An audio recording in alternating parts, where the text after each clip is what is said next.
It's easier just to die than it is to get help. Some of these children have committed suicide. They shot to kill, not to disarm. The whole community is reeling from it. People are afraid of what's going on. Hi, I'm Stephen Michael Casada. This state is a kaleidoscope of cultures and a land of breathtaking beauty. But too many are suffering from behavioral health issues such as substance abuse, addiction, and mental illness. And unfortunately, at this critical time, we have witnessed a breakdown of our behavioral health system. It has affected services and triggered fear and anguish among many of our most vulnerable families.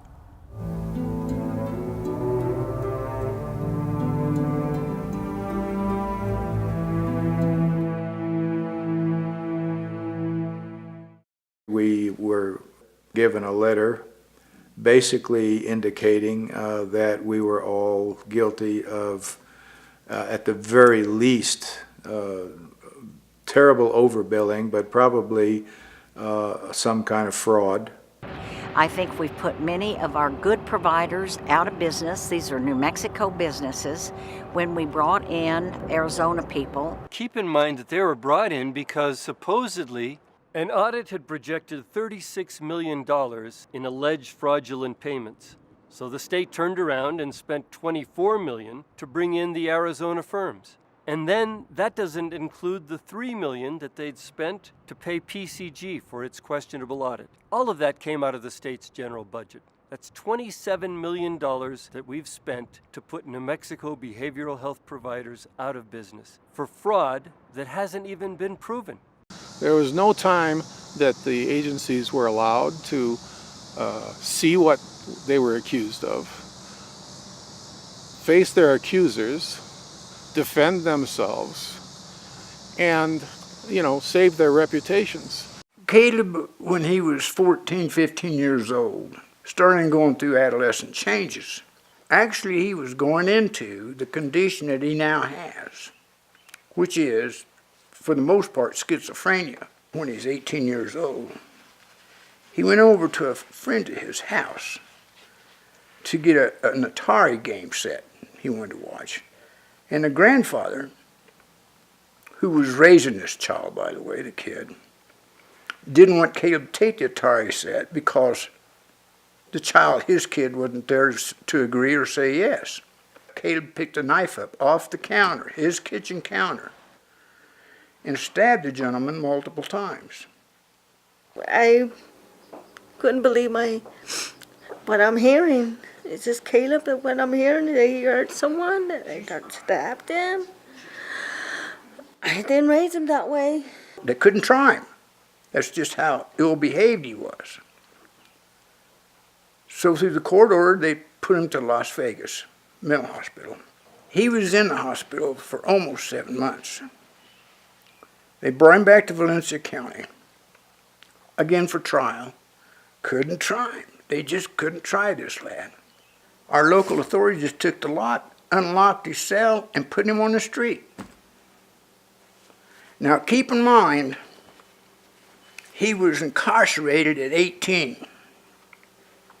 He was released when he was 22. Is that right, Mom? Mm-hmm. 22 years old. And he struggled to find his house. But he made it. And here he's been ever since. When he gets back here and starts going to Valle del Sol, he was supposed to be in their day program 5 days a week. Well, then that was cut back to 4 days a week. A one-time visit from the case manager, and that was it from the 1st of February on. So they had no services at all. And when I have a 6-foot concrete wall, which I'm having built now, I just finished the back end, which is the southern end, and the only way in and out of this property is through my front gate. And it itself is 6 foot. So I did that primarily so that if Caleb would have, say, a bad day, which we all do, we all have bad moments, we all do. But what makes everyone different is everyone has controls. Same way with a person who has a mental problem or a mental disorder. They have a bad day just like we all do, but they don't have the controls to control it. And when I put this wall up, it's not to keep people out. It's to keep my son out of harm's way. I don't want him to be out here and the police are summoned. Police not knowing what they're going to do with what they've got could take the alternate and shoot him. And that is what we do not want. And the thing that makes me absolutely crazy is that the jails in the state have been the biggest providers of mental health services for a long time. And with this crisis that we're in, it's making it even more. He wasn't Lawrence anymore. He was totally a different person. And I took him to the hospital, and he was diagnosed with paranoid schizophrenia. It was Easter Sunday. And Lawrence had an episode into where he's been incarcerated for this episode now for reasons that he couldn't control. He had been begging and begging for med changes. And he just pushed me, and it turned into a not a very good, nice scene. I called the police because I couldn't control him. He'd called the police on himself 2 days prior, and he's in jail. And I think that he shouldn't be there because he needs to be in a place where he's going to get help. He needs to get on the right medications, and he wasn't. And he was yearning for help. He was like, please help me. The system that they switched to destructed my son's life even more than it was already. Southwest Counseling was always there. I could pick up the phone at 2 o'clock in the morning and say, Miss Wallace, which is Laura Wallace, that was the actor and director of the ACT ACT program. She'd pick up the phone at 2 in the morning, where this new company, the ACT, would never call me back unless my son was, when it was just literally too late. A lot of the professionals left. They quit.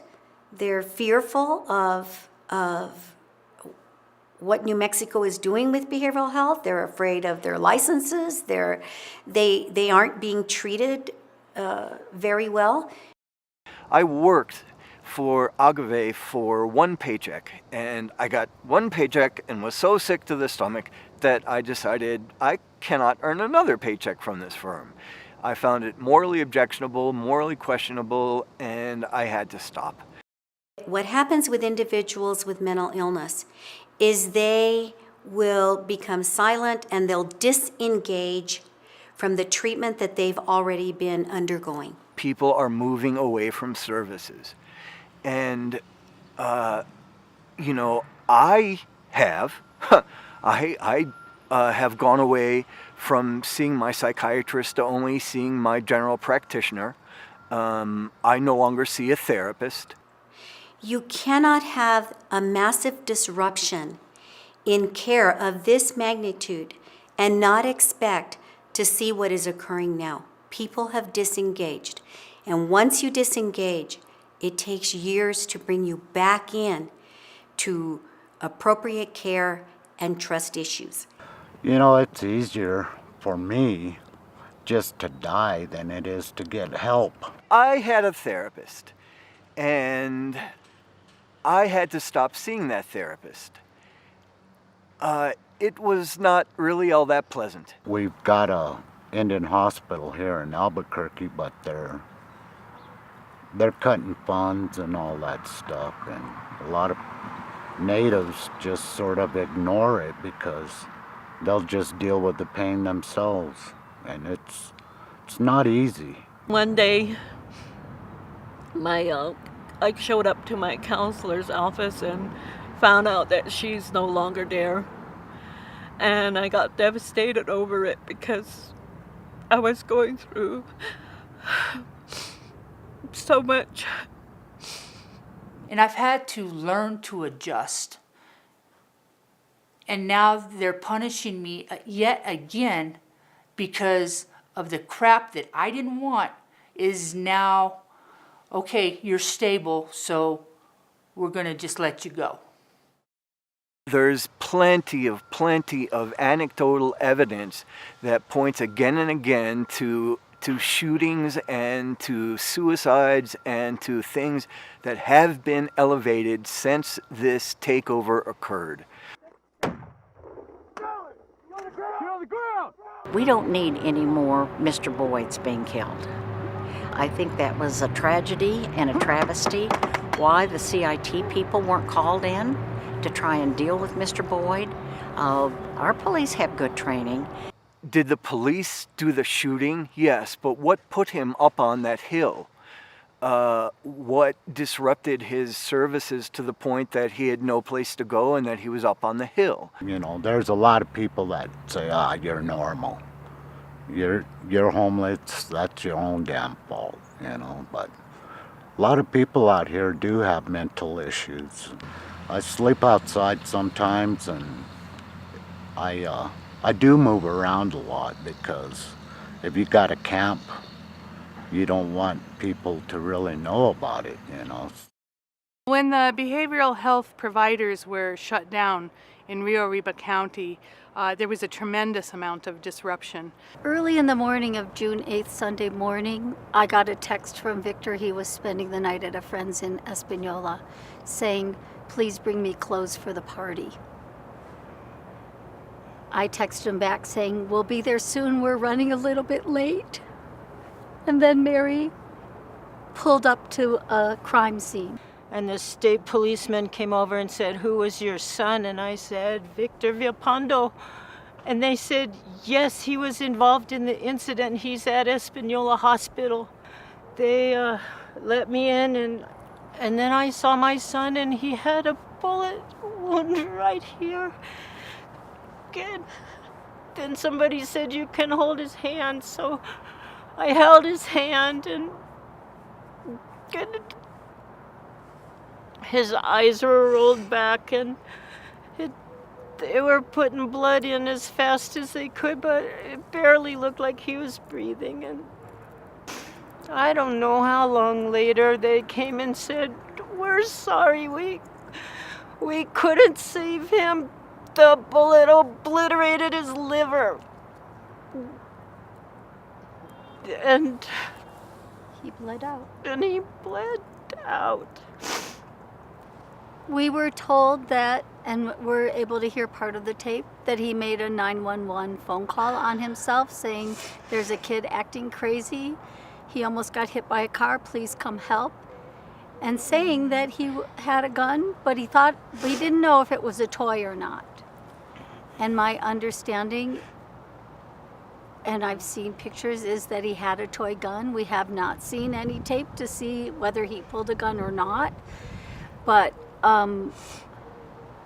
what I know is that, what I was told is that 2 officers and a public safety aide, 3 adult men, confronted a 16-year-old with a karate stick. They got him to throw down the stick.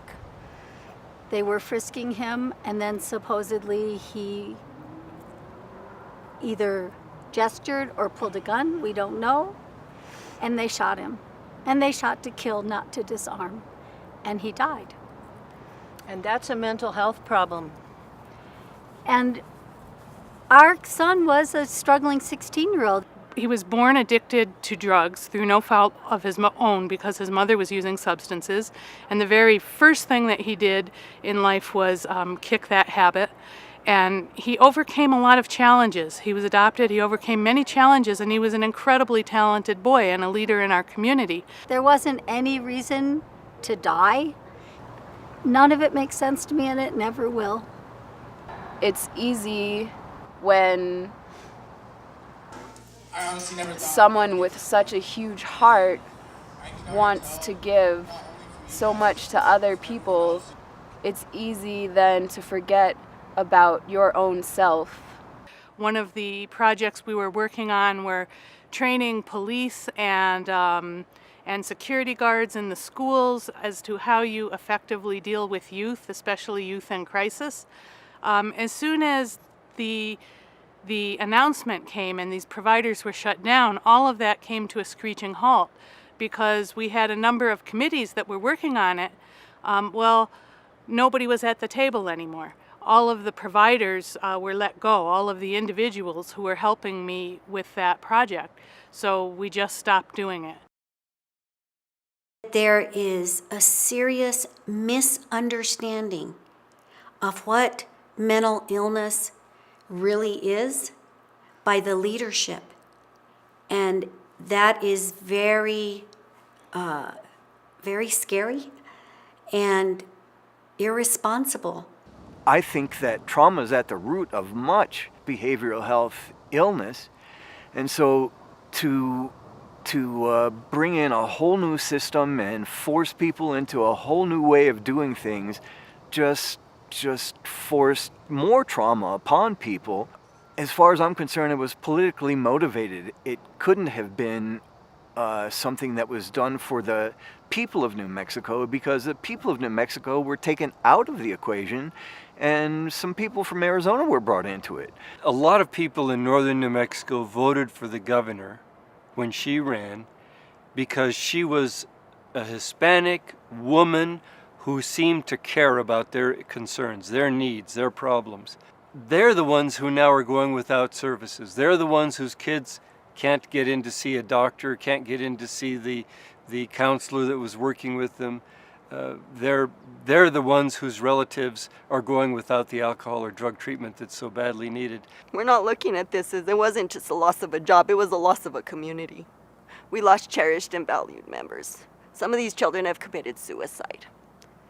I lost a very dear friend of mine who experienced such injustices due to a heroin overdose when she was turned away from a local homeless shelter in Albuquerque. If we don't have available supports for these individuals to go, they do not stand a chance in this lifetime. There will be no hope for them unless you reinstill the hope that we had already established as a community. Congratulations, we're out of business. Congratulations, there are hundreds of people without jobs now in New Mexico. Congratulations. Congratulations, there's thousands of mentally ill without services. Congratulations. And now, do all you can to destroy these people's reputations. Congratulations. My question is, why? Why? Why did you do this?